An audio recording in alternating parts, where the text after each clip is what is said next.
সুপ্রিয় দর্শক, আজকে এসেছি আশুলিয়া থানা, যে ক্ষোভের অনলে পুড়িয়ে দেওয়া হয়েছে আশুলিয়া থানা। সেই ক্ষোভের বিস্ফোরণ যেদিন ঘটেছিল 5ই মে মাসের 5 তারিখে আশুলিয়া থানা যে জ্বলছে দেওয়া হয়েছিল, তার এই করুণ দৃশ্য। সেই পুরা থানার ভিতরে আজকেই প্রথম আমি ঢুকেছি এবং দেখতে পেলাম যে পোড়ার অবস্থা, কিভাবে এই গাড়িগুলো পড়েছে। মানুষের ক্ষোভের বিস্ফোরণ যেভাবে ঘটেছিল, মানুষের যে পুলিশের উপর যে একটা ক্ষোভ, চাপা ক্ষোভ থেকেই এই পোড়া এবং জ্বলছে দেওয়া এবং যে অবস্থাগুলো করেছে, মানুষের ক্ষোভ থেকে, মানুষের প্রতি যে পুলিশের প্রতি যে একটা ঘৃণাবোধ থেকে এবং ক্ষোভ থেকে এই পোড়ার দৃশ্য দেখতে পাচ্ছি। এগুলো আসলে ক্ষোভের বিস্ফোরণ ঘটেছিল সমগ্র দেশে।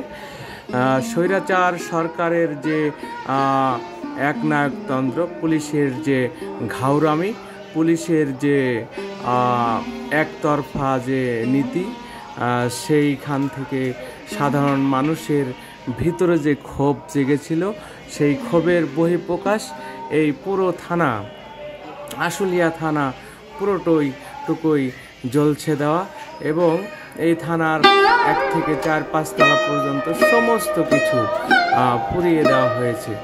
এরকম পুরাণের দৃশ্য দেখতে পাচ্ছেন, যেমন এখানে আপনাদেরকে দেখাচ্ছি।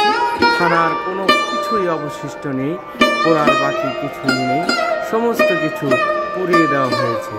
এখানে পুলিশের দামি দামি যে গাড়িগুলো পার্ক করা ছিল, সেই সমস্ত গাড়িগুলোই আগুন লাগিয়ে পুড়িয়ে দেওয়া হয়েছে।